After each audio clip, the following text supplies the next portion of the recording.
Subscribe करें और bell दबाएं ताकि कोई खबर रह न जाए।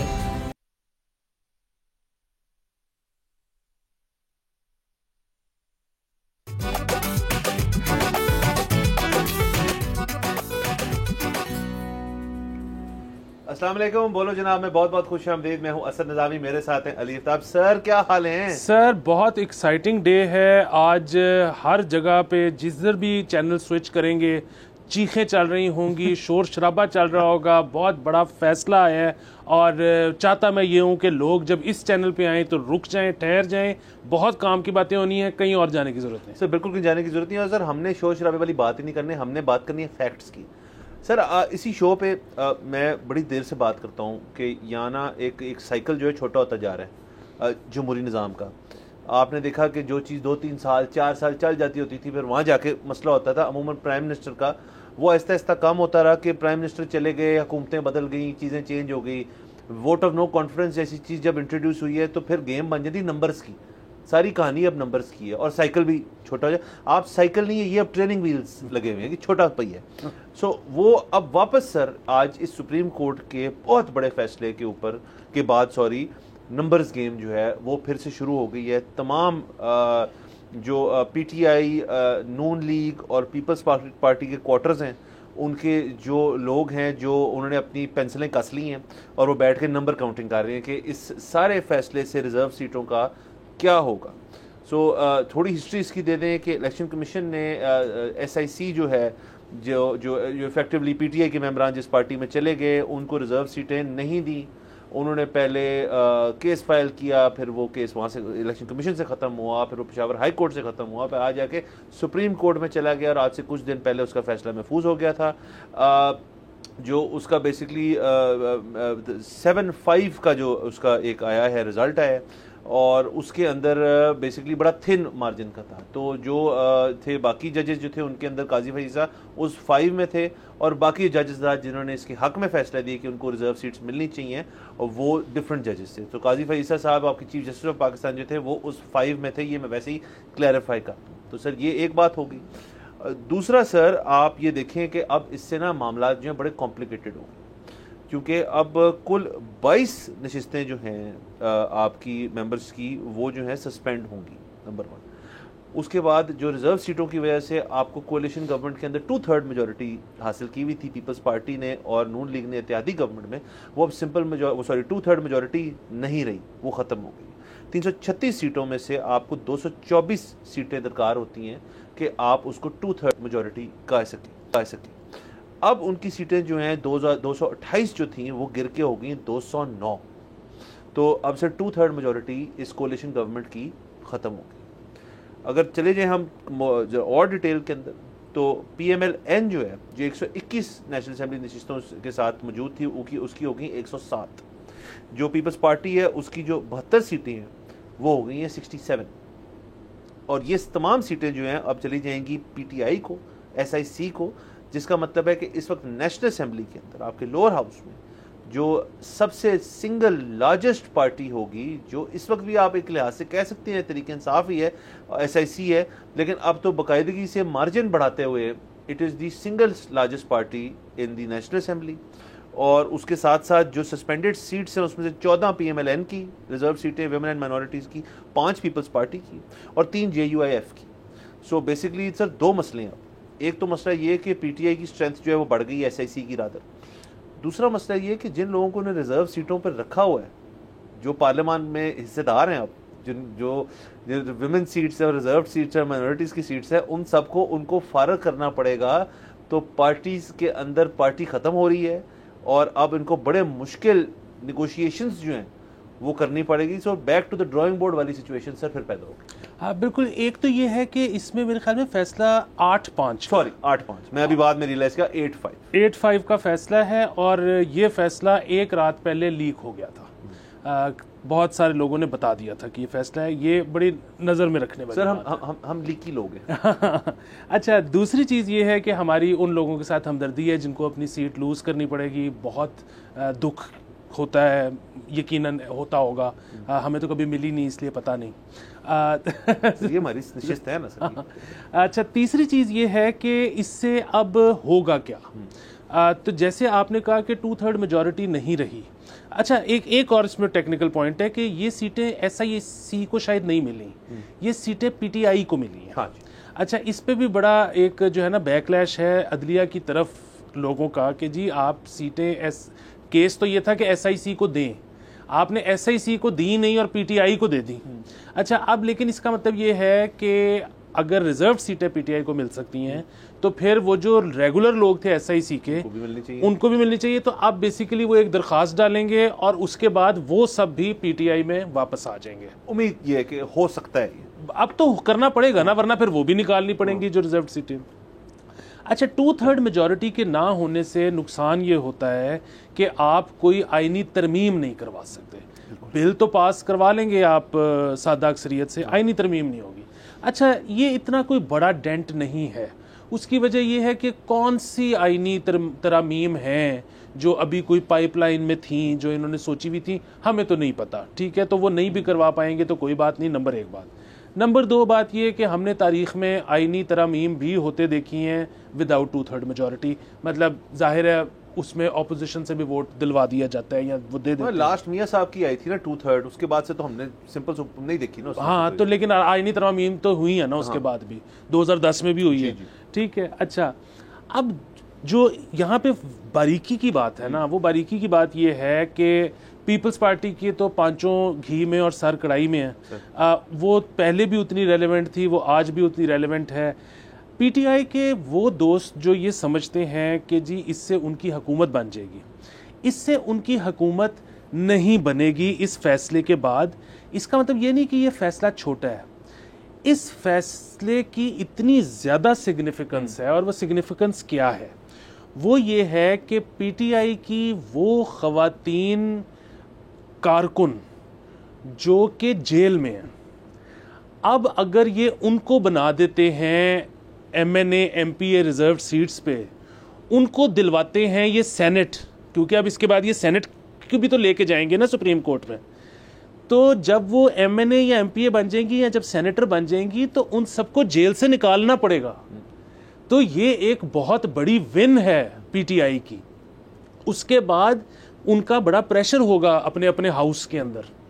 लेकिन जहाँ तक हुकूमत की बात है, हुकूमत बनाने के लिए PTI को इससे पहले भी एक ही चीज़ दरकार थी और आज भी वही चीज़ दरकार है, और वो है पीपल्स पार्टी को साथ मिलाना। या किसी भी पार्टी को, वो नून लीग को साथ मिला के पीपल्स पार्टी को निकाल दें और हुकूमत बना लें, या पीपल्स पार्टी को साथ मिला के नून लीग को बाहर निकाल दें और हुकूमत बना लें। अच्छा, अब हम सही गलत की बात नहीं कर रहे, हम इस वक्त प्योरली बात कर रहे हैं कि पॉलिटिक्स की। और अगर हम इस कॉन्टेक्स्ट में देखें कि PTI के लिए बेहतर क्या है, तो PTI के लिए बेहतर यही है कि वो हुकूमत ना बनाए, वो ना मिले पीपल्स पार्टी के साथ, वो ऑपोजिशन ही करें। उसकी वजह यह है कि इस वक्त जितने मुश्किल हालात हैं, हमारे जो प्राइम मिनिस्टर हैं वो अभी तक जितनी दफ़ा भी TV पर आए हैं उन्होंने कहा जी कि बहुत इस वक्त मुश्किल हालात हैं और आवाम से कुर्बानी चाहिए। अच्छा, वैसे तो उन्होंने हमसे पूछा नहीं, उन्होंने इन्फॉर्म किया है, सो हमारे पास तो ऑप्शन कोई नहीं है कुर्बानी के अलावा। लेकिन ठीक है, कुर्बानी दे दी, लाहे अमल उन्होंने कोई नहीं दिया कि जी हम पहले ये करेंगे फिर ये करेंगे, 3 साल में ऐसे होगा, 4 साल में ऐसे होगा, 5। There is no road map. ठीक है, सिर्फ वो कह रहे हैं कुर्बानी चाहिए। तो road map, by the way आपस की बात है, रोड मैप किसी के पास भी नहीं है, क्योंकि वो जो रोड मैप है वो बड़ा मुश्किल है, वो कोई बात ही नहीं करना चाहता। सो इस वक्त हुकूमत में आकर अपनी पॉपुलैरिटी कम करना, देखें इस वक्त नून लीग हुकूमत कर रही है एट वॉट, मतलब उनकी दिन ब दिन वो पार्टी ख़त्म हो रही है, लोगों की उससे नफरत बढ़ती जा रही है। यही इस वक्त PTI या कोई भी XYZ आ जाएगी तो उनके साथ ये होना शुरू हो जाएगा। फ़र्क क्या पड़ेगा? क्योंकि किसी के पास भी सिंपल मेजॉरिटी नहीं है। बड़ा आसान है, आज नून लीग को उठा के फेंकें, खुद आ जाएं। होगा क्या, 2 साल के अंदर ये जमात उतनी ही अनपॉपुलर हो जाएगी जितनी नून लीग है, और फिर नून लीग और पीपल्स पार्टी मिलेंगे और इनको उठा के फेंक देंगे। बात यह है कि इनको अब स्ट्रगल करनी चाहिए नए इलेक्शंस की, कि वो जितनी जल्दी हो सकें, वरना अगर जल्दी नहीं भी होते, ऑपोजिशन में रहें, इनकी ज़िंदगी का एक मकसद होना चाहिए और वो ये है कि इलेक्शंस हों और ये सिंपल मेजॉरिटी लें। जब सिंपल मेजॉरिटी लेंगे तो फिर ये ख़तरा ख़त्म हो जाएगा कि कल को 2 पार्टियां मिलेंगी और इनको बाहर निकाल देंगी। 5 साल से कम की हुकूमत लेना ऐसे मुश्किल दौर में मेरे ख्याल में कहीं की अक्लमंदी सर बिल्कुल अक्लमंदी नहीं। देखें आप दो चार बातें अनपैक कर लेते हैं फिर से। एक तो आपने कहा कि पीटीआई जो है वो सिंपल मेजॉरिटी नहीं ले सकते, लेकिन आप अगर उनसे पूछेंगे तो वो तो कहेंगे हमारी तो सिंपल मेजॉरिटी है, क्योंकि वो तो ये रिजर्व सीट्स तो चले एक कानूनी किस्सा शुरू हो गया ना जिसकी वजह से चले उनको रिलीफ मिला है। अलबत्त वो तो कहते हैं कि जी बहुत सारे ऐसे इलेक्शन जो है जिनमें 45, 46, 47 और 48 जो है उसकी बना पे हमें हमारा हक छीना गया हमसे, जिसके अंदर सलमान अकरम राजा साहब मौजूद हैं, यास्मीन राशिद साहिबा मौजूद हैं, दीगर और पीटीआई के रहनुमा हैं, पीटीआई एसआईसी रहनुमा हैं जो कि ये चीज़ का इल्ज़ाम ठहराते हैं इसको। और सुप्रीम कोर्ट का जो मूड लग रहा है आया वो एक यूनानिमस मूड नहीं है, वो अक्सरियत नहीं है उसके अंदर, 8-5 है वो। लेकिन अलबत्ता अब देखें जो बाकी ट्राइब्यूनल्स वाला भी केस है और बाकी जो इनकी सारी सीटें जो हैं जब उसके ऊपर भी बहस होगी तो इस तरह सर ये मुझे लग नहीं रहा कि होगा, लेकिन सर ये मैं तो ये भी नहीं लग रहा था होगा। आप और मैं आज से 2-3 दिन पहले बैठ के बात कर रहे थे जब ये फैसला महफूज हुआ है कि यार कि ये हमें नहीं लग रहा कि इनको इतना रिलीफ मिलेगा, लेकिन आज उससे बरक्स एक चीज़ हुई। नंबर 1 सर, लेकिन उसमें मैंने तब भी यही कहा था कि मसला ये है कि जो एक वैक्यूम क्रिएट हो रहा है ना ऊपर, क्योंकि पैसे नहीं है, सो पैसे जब नहीं होते तो सब अपनी अपनी पावर लूज करते हैं, तो वो जो एक इस्टेब्लिशमेंट में एक वैक्यूम बन रहा है उसको जुडिशरी कवर कर रही है। सो इसलिए जुडिशरी अब जो है वो उस तरह से बी टीम बन के नहीं खेलेगी, ये मौका नहीं है, अब वो ए टीम बनना चाहिए। या तो मेरी थीरी जरा मुख्तलिफ है, और अगेन ये थीरी है बिल्कुल कि ये रिकॉर्ड नून लीग ने शायद, ये मैं बिल्कुल बड़ा स्ट्रांगली कहता हूँ, शायद मुझे लगता है कि ऐसा हुआ है कि अमूमन तो होता है कि नून लीग जो पावर में आती है तो उनको 2-4 साल लग जाते हैं कि फॉल आउट हो और फिर उनको फॉल आउट करना पड़े। ये बड़ा एक रिकॉर्ड टाइमिंग होगी जो मेरी थ्योरी है कि अभी से ही फॉलिंग आउट शुरू हो गई है। वरना मेरा ज़हन नहीं मानता सर कि ये फैसला जो है ये इतना सौखे तरीके से आज बस आ गया फैसला, सब ने इसको घोल के पी भी लिया और अब बातें हो रही है नंबरों की, जैसे आपने अभी दोहराया कि सिंपल मेजॉरिटी की बातें फिर से शुरू होगी, 2/3 मेजॉरिटी की बातें फिर से शुरू हो गई हैं। एक गवर्नमेंट जिसकी अभी एक स्टेबिलिटी होनी बहुत ज़रूरी है, क्योंकि आपने IMF प्रोग्राम में जाना है, इतने मसाइल हैं। मेरा जहन ये नहीं मान पा रहा कि आपने ये हो कैसे गया। चले अब तो हो गया, अब तो there is no going back. अलबत्ता रिलीफ जो है वो नून लीग के लिए भी है और गवर्नमेंट के लिए भी है, इलेक्शन कमीशन के लिए भी है कि वो इस चीज़ को अपील कर सकते हैं।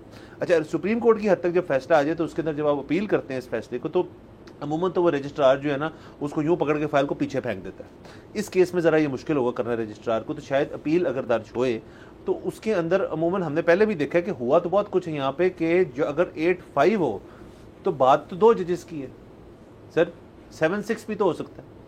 सो अब अगर अपील में यह मामला जाता है और फिर कोई बात होती है तो फिर ये ज़्यादा मज़ेदार सर्कमस्टांसेस क्रिएट हो जाएंगे। लेकिन मेरा अपना ख्याल है कि गवर्नमेंट ये चीज़ ट्राई तो करेगी, क्योंकि ये जो भी आप इस वक्त नेशनल टेलीविज़न पे, सोशल मीडिया पे कहीं भी चले जाएं, दोनों क्वार्टर से उठा लें तो पीटीआई तो भंगड़े डाल रहे हैं, लेकिन अलबत्ता नून लीग जो है, पीपल्स पार्टी तो खैर नहीं इसमें इतनी वोकल, पर नून लीग जो है वो कह रहे हैं ये तो कोई फैसला है ही नहीं, इसमें तो कोई कॉम्प्लिकेशन वाली बात ही नहीं है।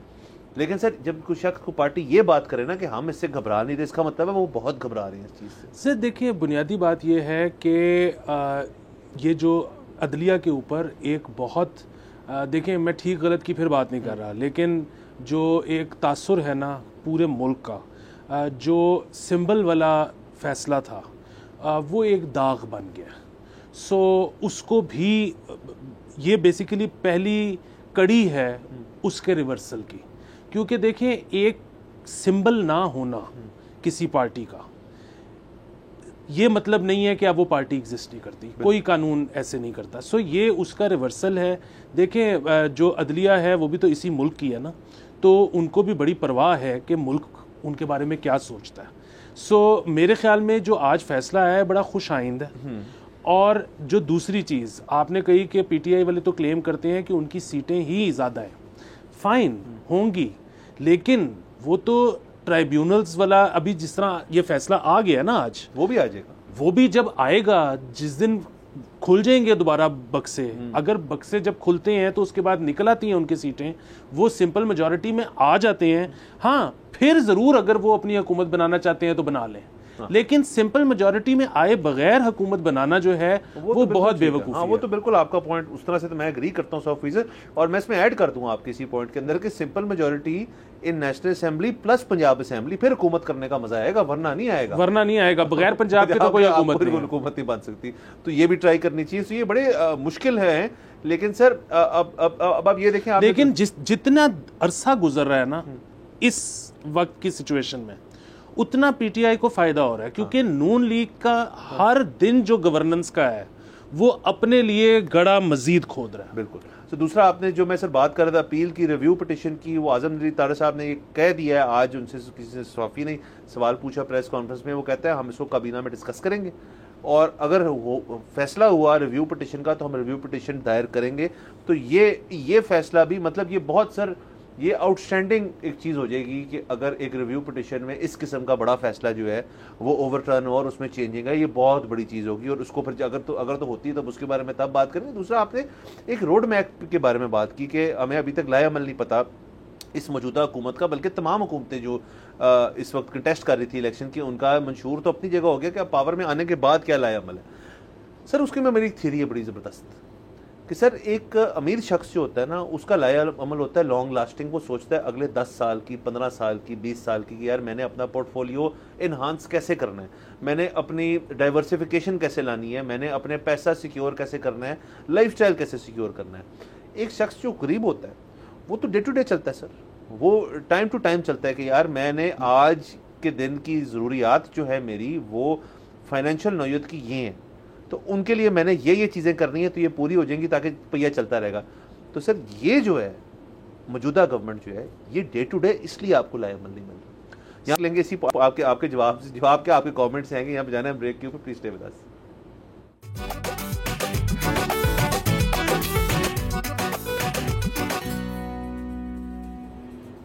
Welcome back from the break. आप देख रहे हैं बोलो जनाब। नाज़रीन, ब्रेक से पहले सुप्रीम कोर्ट के बड़े फैसले के ऊपर गुफ्तगू हो रही थी। सर मेरा एक थ्योरी मैंने पेश की थी, उस पर आपका कमेंट। जी, आपकी जो थ्योरी थी ना कि आगे का लाहे अमल तो अमीर देते हैं, गरीब तो डे टू डे चलते हैं, बहुत ज़बरदस्त थ्योरी है। लेकिन इस पर मैं आपको बता दूं कि आज की एक रिपोर्ट आई है और वो रिपोर्ट ये कहती है कि पिछले पूरे फिस्कल ईयर में लोकल बैंक से जितनी बोरोइंग हुई थी इस हुकूमत ने पिछले 3 महीने में कर लिया। हाँ, 3.2 ट्रिलियन या पता नहीं कुछ। बिल्कुल।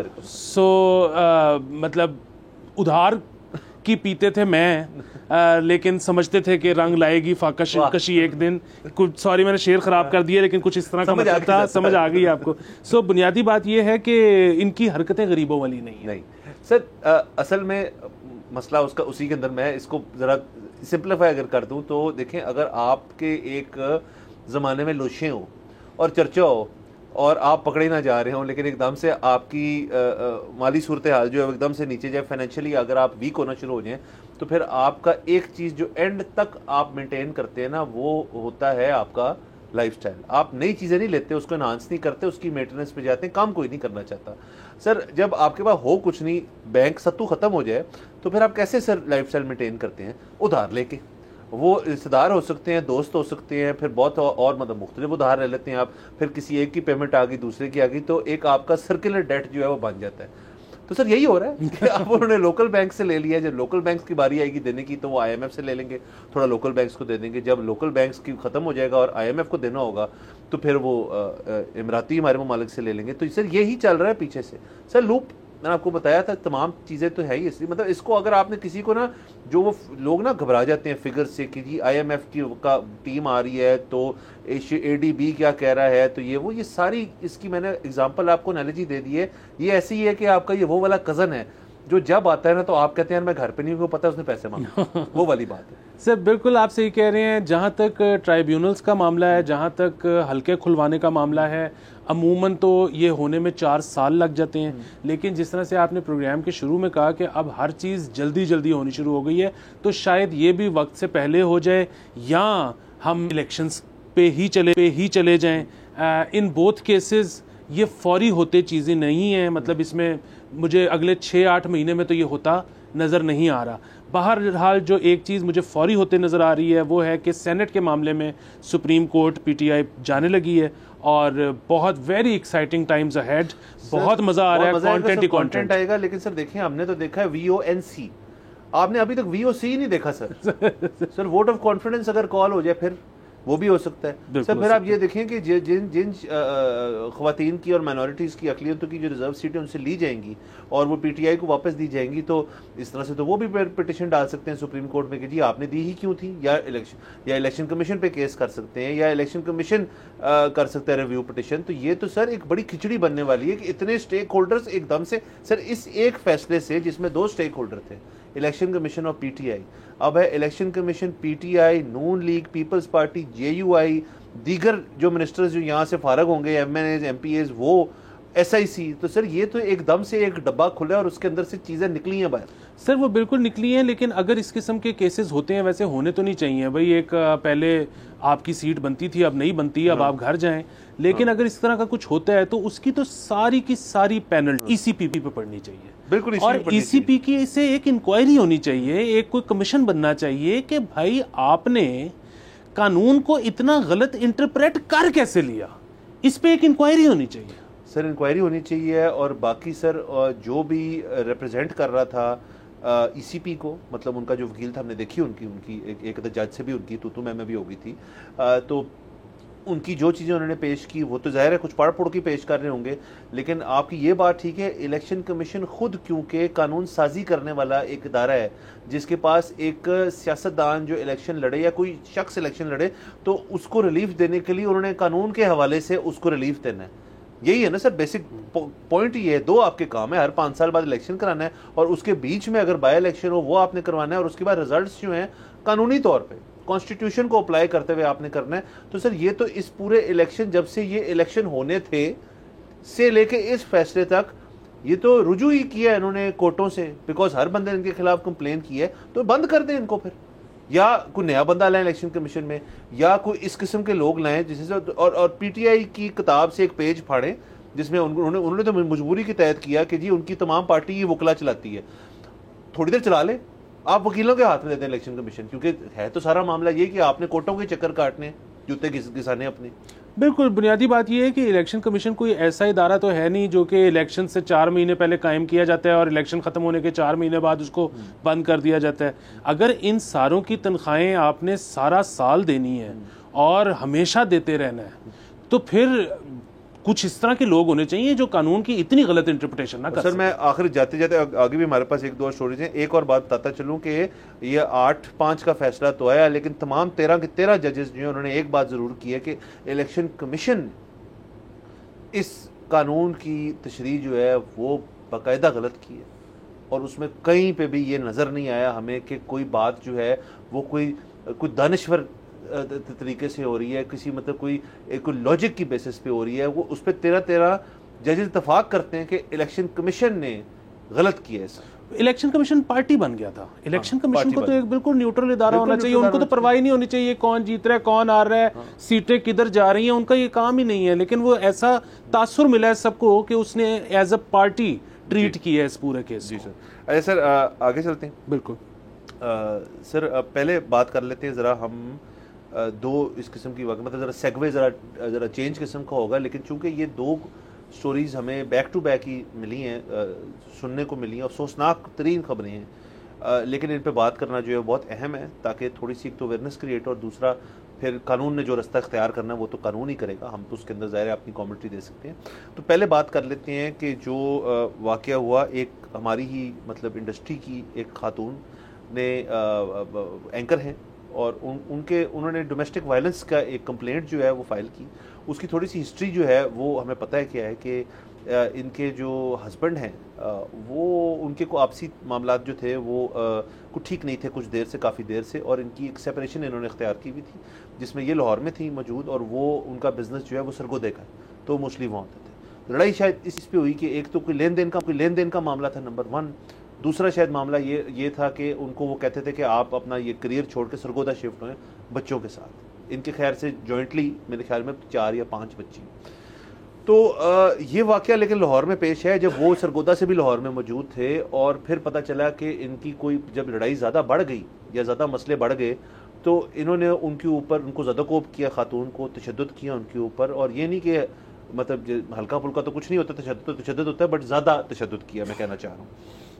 अस्पताल गई और उसके बाद उन्होंने लेट मतलब थोड़ा सा इसके ऊपर कानूनी रास्ता अख्तियार किया, पुलिस के बाद गई, FIR कटी, और वो शख्स जो है अब ज़ेर हिरासत हैं, और उनकी 2 दिन की रिमांड जो है मज़ीद जो है अब उनको 2 दिन की रिमांड में है वो। एक तो ये वाक़या हो गया सर, मैं कह रहा हूँ दोनों वाक़े बता दूँ कलेक्टिवली कर दें। दूसरा तो सर बहुत ही खौफनाक वाक़या, ये सानिया ज़हरा एक खातून है जिनके हस्बैंड जो हैं सैयद अली रज़ा बुखारी साहब, उन्होंने जो तशद्दुद किया, मतलब जिसके अंदर कहते हैं कि उनकी ज़ुबान भी काट दी, उनकी दांत भी तोड़ दिए, उनके पैर तोड़ दिए, फिर उनको उन्होंने हैंग कर दिया, और वो मतलब जाहिर है फिर शी डाइड।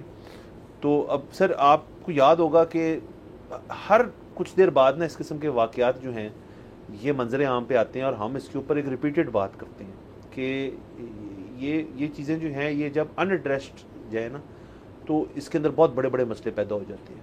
अब इन दोनों में जो बात मैं करना चाहता हूँ, आपका पॉइंट भी ऑब्वियसली आएगा इसके अंदर, मैं बुनियादी बात ये करना चाहता हूँ कि अभी तक हमने हमारे जो लॉ मेकर्स हैं, हमारी जो पुलिस है, हमारी जो सोसाइटी है जिसमें हम शामिल है, बाय द वे मैं अपने आप को बिल्कुल एक्सक्लूड नहीं कर रहा इससे, हमने अभी तक ख़वातीन के लिए ये चीज़ जो है कि पहले इंसिडेंट पे रीच आउट करके प्रॉपर अथॉरिटीज़ को बताना जो है अभी तक इतना टैबू किया हुआ है, क्योंकि अभी तक ये अंडरस्टैंडिंग वही दकियानूसी अंडरस्टैंडिंग है कि ये तो घर की बात है। तो जब इसको जितनी देर घर की बात रखेंगे और आपको नहीं समझ आएगी कि जो साथ रह रहे हैं उनके, अगर तो वो तशद्दुद कर सकते तो इसकी तो माफ़ी है ही नहीं, कहीं माफ़ी नहीं है इसकी। कोई अगर जस्टिफाई करता है इसको वो भी गलत कह रहा है। तो अगर ये बात इस्टेब्लिश हो चुकी है तो आप रिलीफ दें, इस चीज़ को टैबू बंद करें। अब पूरे पंजाब के अंदर आपको पता ना, कल खबर थी कि जी 80 या 90 या 50 बटन लग गए हैं, पैनिक बटन्स लग गए हैं। यार आप एंड पे चले गए हैं मसले के ऊपर, आप उसकी बुनियाद जो है उसको डिस्कस ही नहीं की। मतलब हर चीज़ जो है सर इतने सीरियस मसले को दिखावे के तौर पे प्रेजेंट करना जो है, इस पर मुझे मजीद गुस्सा चढ़ता है। बिल्कुल, देखें एक तो ये आपने 2 केसेस बताए, तीसरा मैं नाम भूल गया हूँ लेकिन पिछले हफ्ते में ही हुआ है, वो उसमें शायद हस्बैंड शामिल नहीं थे लेकिन इन लॉज ने बेसिकली लड़की को मार दिया, और वो मामला सिर्फ इतना सा था कि खाना टाइम पे नहीं मिला उनको, खाना टाइम पे नहीं मिला उनको। सो अच्छा, अभी हम इन सारे केसेस के लिए लफ्ज़ एलिजिडली इस्तेमाल करेंगे क्योंकि अभी फैसला नहीं आया। ये अभी इन ख़वातीन का इल्ज़ाम है, मतलब ज़्यादा जो फौत हो गई हैं वो तो फौत हो गई हैं। सो जो हमारी एंकर है उनका इल्ज़ाम है, और उस शख्स को गिरफ़्तार भी कर लिया गया है। अब इस वक्त जो है वो इन्वेस्टिगेशन चल रही है। अच्छा देखिए सर, ये कानूनी तौर पर भी जुर्म है, ये मजहबी तौर पर भी मना है, ये इखलाकी तौर पर भी कोई काबिल तहसीन काम नहीं है।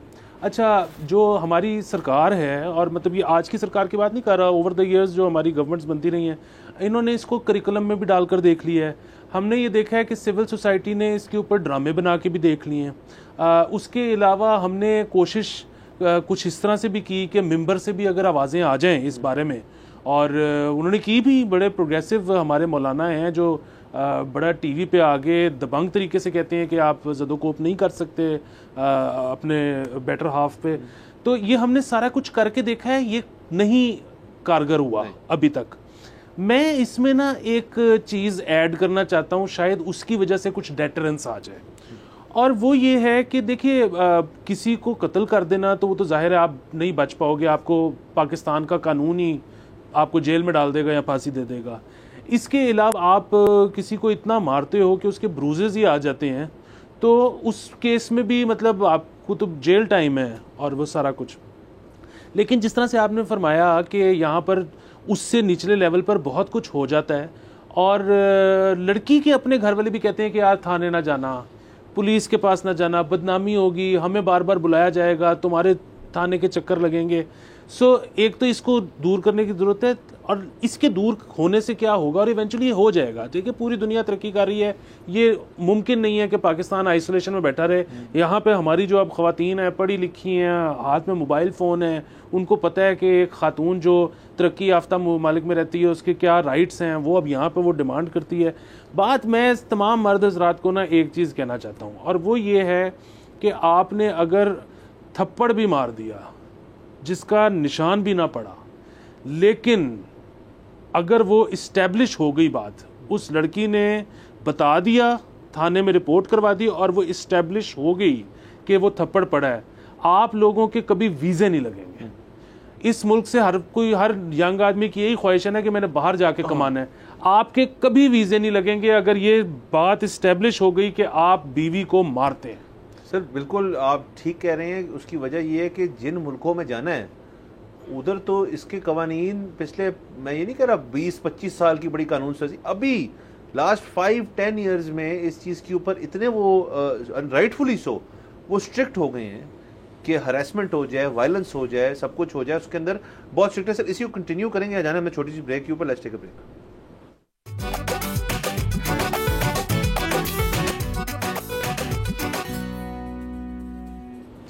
Welcome back from the break. आप देख रहे हैं बोलो जनाब। नाज़रीन, ब्रेक से पहले हम कुछ वाक़यात डिस्कस कर रहे थे, बड़े अफसोसनाक वाक़यात हैं, harassment, murder, violence against women के ऊपर गुफ्तगू चल रही थी। सर थोड़ी सी उसकी और मैं अगर ऐड करता चाहूँ डिटेल, जो दूसरा वाक़या था जिसके अंदर कत्ल किया गया खातून का, वो और उनके हस्बैंड अभी इम्प्लिकेटेड है इसके अंदर ज़ाहिर इन्वेस्टिगेशन से। बट इनिशियल इन्वेस्टिगेशन से क्या बात साबित हुई सर कि को प्रॉपर्टी का मसला था कि वो जिस घर में रहते थे वो उस खातून का घर था और उनको कहा जा रहा था कि ये घर बेच के पैसे इसके मुझे दे दो, जिसमें उन्होंने ज़ाहिर इनकारी थी वो।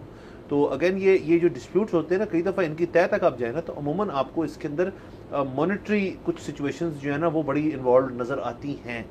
और ये भी एक अगेन एक बहुत बड़ा इशू, ये है इशू बहुत ब्रॉड है। हम इसके ऊपर किसी मतलब एक्सपर्ट को भी एक दफ़ा बुलाएंगे वुमेन्स राइट्स की। ऑब्वियसली हम चाहते हैं इसके ऊपर पूरा शो करें, लेकिन ज़ाहिर ये खबरें क्योंकि फ्रेश है, हम चाहते नहीं कि हम इसके ऊपर बात ना करें।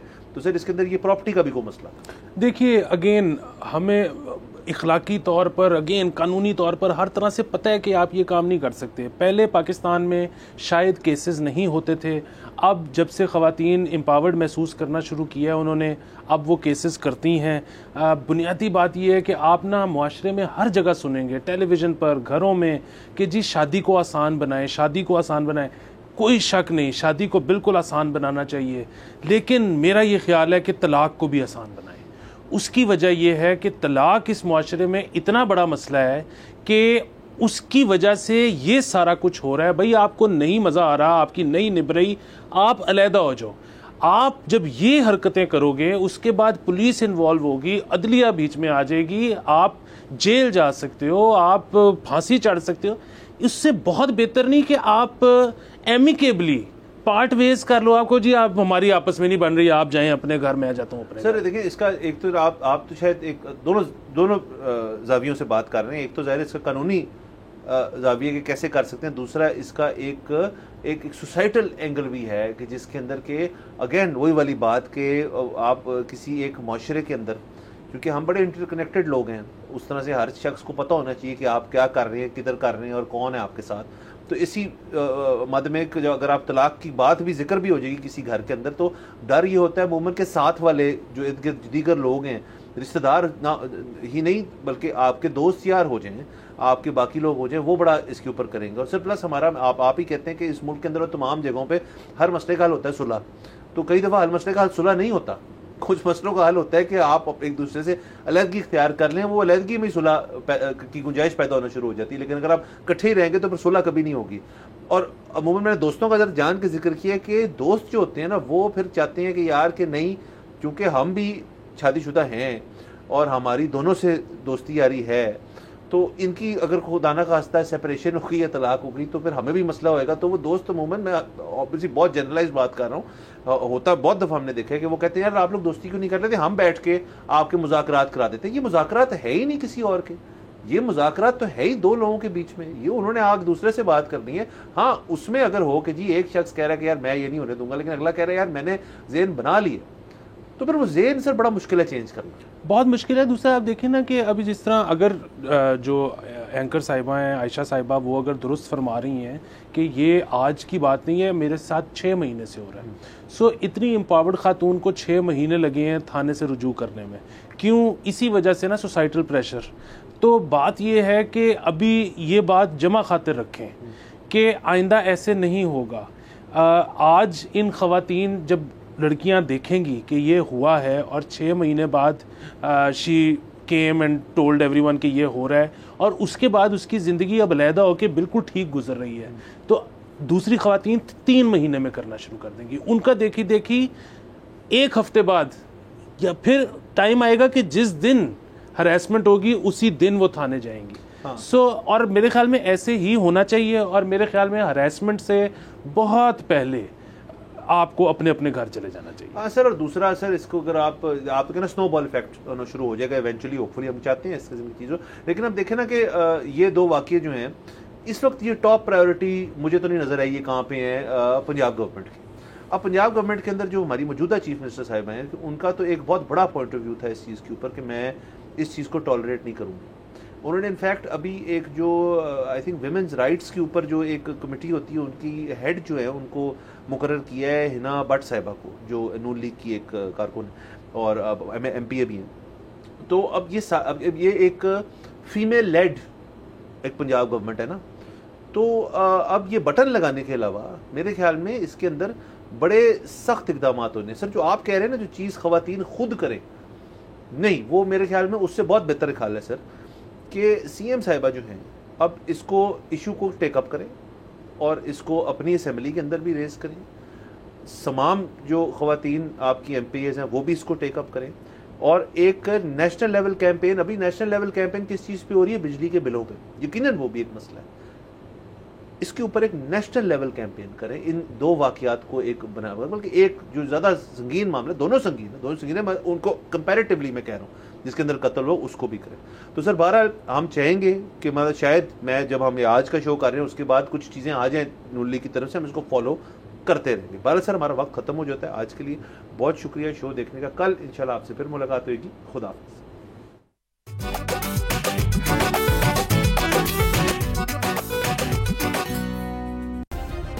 सब्सक्राइब करें और बेल दबाएं ताकि कोई खबर रह न जाए।